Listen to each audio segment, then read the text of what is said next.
Hello, I'm Dr. Pizzadili. This video is in my Happy Outcome for Cancer Patients series, number 19. These case reports are from the book, One Man Alone, an investigation of nutrition, cancer, and Dr. William Donald Kelley, written by Dr. Nicholas J. Gonzalez, published 1987 and 2010 by New Spring Press. This research was authorized by Dr. Robert A. Good, MD, PhD, Director of Memorial Sloan-Kettering Cancer Center in New York City, one of the oldest and largest cancer research centers in the world. Patient 19 was a 69-year-old female. Her diagnosis was carcinoma to the liver, metastatic from an unknown primary. Yes, metastatic. It had spread to her liver from somewhere else. This patient survived 6 years after diagnosis and then died in her sleep in September 1980. In mid-1973, this patient noticed a painless right mass on the right side of her abdomen. From 1973 to 74, the mass enlarged and became painful. She reported persistent fatigue, weight loss, even anorexia. And in October of 74, she was admitted to Lancaster General Hospital. Her diagnosis was a very large abdominal mass in the mid-abdomen and upper left quadrant. And then, more detail, a large intrahepatic mass that's inside the liver, an intrahepatic mass localized predominantly in the left lobe of the liver, measures at least 12 centimeters across. In addition, there are some echoes in the right lobe of the liver. Okay, so she had exploratory surgery, and the surgeon reported metastatic cancer seen throughout the liver.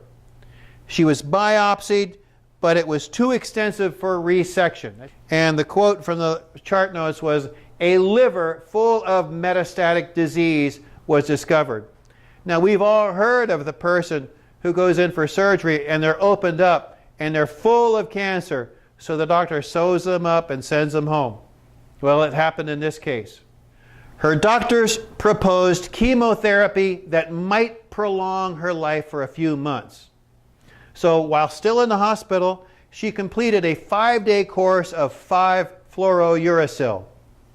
She was discharged very unstable and planned to continue chemo as an outpatient.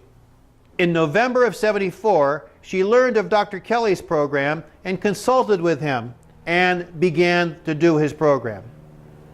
She responded very quickly with improved energy and appetite, and within months, the large abdominal tumors regressed completely. Patient 19 followed Dr. Kelley's program for 5 years. This was nutrition, detoxification, and pancreatic enzymes.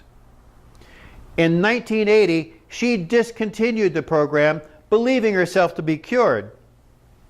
Then she died peacefully in her sleep in September of that year, 6 years after her diagnosis of terminal disease. Dr. Kelley believed that if she had continued the program, she would still be alive. Cancer metastatic to the liver is deadly, particularly when coming from an unknown primary, as in this case. The quote, "Liver metastases are considered by most doctors to be incurable."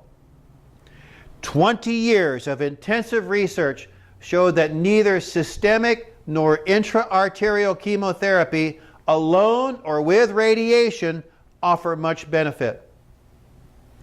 There's a 60% 1-year survival for solitary untreated metastasis that comes from the colon and rectal carcinoma, and a 5.7% 1-year survival when both lobes of the liver contain widespread disease, as they did in this case.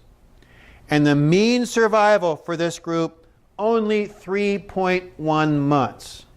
Well, patient 19 did a very brief 5-day course of 5-fluorouracil, which has never been shown to extend life in these patients. And we see here, use of 5-fluorouracil will be followed by an objective response of 3 months or more duration in only 15% of patients, but that such therapy will not prolong survival. And we see patient 19 in her initial diagnosis had inoperable metastatic cancer in both lobes of her liver. Conventional cancer treatment, 1-year survival chances about 5%. Patient 19 survived 6 years in good health, free of drugs and therapy after that diagnosis. Ladies and gentlemen, the cancer industry is very risky. Putting all your faith in the cancer treatment industry could shorten your life. They're focused on shrinking tumors, not on restoring health. We know that conventional cancer treatment, the chemo and radiation, cause cancer. They are themselves carcinogenic. And we know that surgery and biopsies spread cancer. They release circulating tumor cells to travel through your body. Consider your responsibilities to yourself, to your family, to the people who depend on you, to the people who love you and want you around. Are you doing everything possible to restore your health and live a long and happy life? For a cancer-free life, we must establish these foundations of health. We must have an optimal body pH. That's the acid-alkaline balance. The acid-alkaline balance should be around 7.2. In most Americans, it's far less than that. The last time they were checked, the average American was 5.5. That is very acid. And in an acid state, your body's cells are starved for oxygen, and the biochemistry is not going to work properly, especially your immune function. We must balance hormones. Today we have so many hormonal cancers: breast cancer, uterine cancer, ovarian cancer, testicular cancer. And I believe this is due in large part to the attack we're under from estrogenic chemicals. Those are pesticide residues in our food. We must detoxify the body, mind, and emotions. Detoxification is critical because our bodies are under attack by thousands of chemicals that weren't around 100 years ago. Our mind and emotions can also be poisoned by accidents, injuries, events in our past that for some reason our mind and emotions won't let go of them, and they can lead to these mental and emotional patterns of self-destruction or hopelessness. Another major reason for detoxifying your body is that when the proper nutrition begins killing your tumors, you're going to have a lot of dead tumor mass in your body, and it's got to be detoxified and removed. We must eliminate infections. Many people have subclinical chronic infections. Maybe they don't even know about them, but they've just been tired for a very long time. But they don't show up on any lab tests. There's no diagnosis. Or they may even be resistant to drugs, so there's no conventional treatment for them. One of the leading causes of liver cancer is chronic hepatitis C, which for many years has not had any conventional cure. We must rejuvenate depleted organs, glands, and systems. Now, the number one risk factor for cancer is aging, getting older. And we all know that there was stuff we got away with when we were younger. We can't get away with that anymore.